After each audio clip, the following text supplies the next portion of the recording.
Welcome back. While we spend a lot of effort trying to learn to read the wind, that is only the first part of the problem. We have to learn how to aim accurately under all conditions to execute that perfect shot with our windage included.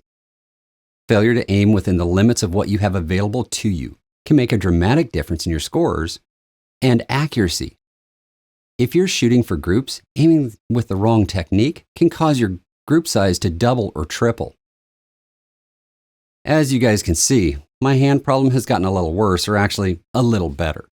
My doctor made a surgical repair to my wrist, and I'm going to be in this cast for a couple of weeks and then a brace after that. With that in mind, I have things that I still want to teach, but I'm not going to be doing any live fire shooting to show you. This makes for quite the opportunity though. I can finally do this series on how I aim for F-class, or more specifically, how I account for wind in my F-class aiming. While this video is going to be centered around F-class shooting, the concepts work for hunting and PRS as well. Before we get started, let's talk about the methods available for putting windage into a shot. The first is what we call dialing, and that is simply a matter of moving the scope windage knob to adjust for the wind, spin drift, Coriolis effect, or other factor that causes the bullets to move left and right in relation to the aim point. The other is called holding off. This is simply a matter of aiming somewhere other than where you intend the bullet to strike. To confuse the issue even more, F-class shooters do a hybrid of the two sometimes, where they dial some of the wind in and then hold the rest. Today's video will be about dialing windage. We're going to talk about why you would dial your windage as opposed to holding off, and under what circumstances you would want to do this. Future videos in this series will cover holding off and hybrid holding off, and then times when extreme measures are needed, such as dialing the wrong direction. For me, and the way I shoot F-class, holding off is my favorite way of doing things. There are times, though, that I have to dial windage instead of holding off. Let's look at a few examples.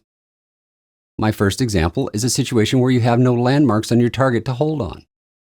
This is a case that many F-class shooters find themselves in when shooting in heavy mirage.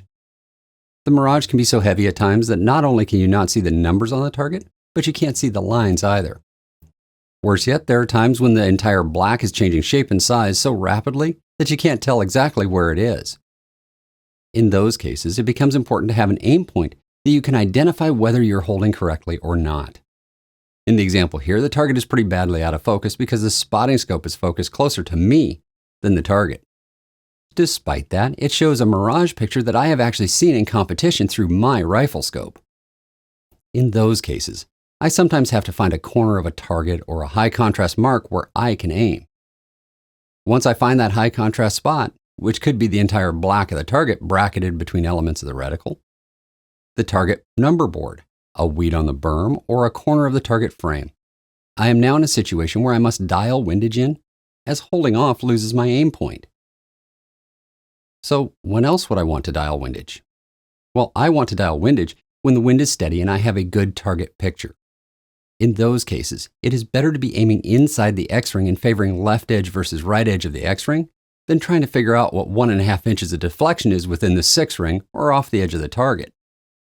Dialing wind does have some risks to it.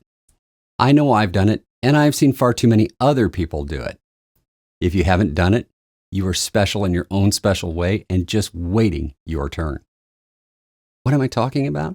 I'm talking about turning the windage knob the wrong direction. I've seen shooters walk themselves completely off the target, even at national championships. It happens to all of us. It doesn't mean you're a poor shooter, nor does it mean you're an inexperienced or unskilled shooter. It just means you're having a bad day. There are ways to prevent turning the windage knob the wrong direction. My patrons get special videos with drills and skills that make it far more difficult to make certain mistakes like turning the knob the wrong direction. I'd encourage you to go over to Patreon and just take a look at what I've posted for them. Links are in the description. The second video in this series will be about holding off, the why and when of doing that. The third video will be about why and when one should use a hybrid method. The last video will be about extreme situations when you should dial the wrong direction. All right, that's all I have for this video. Thank you for watching. See ya.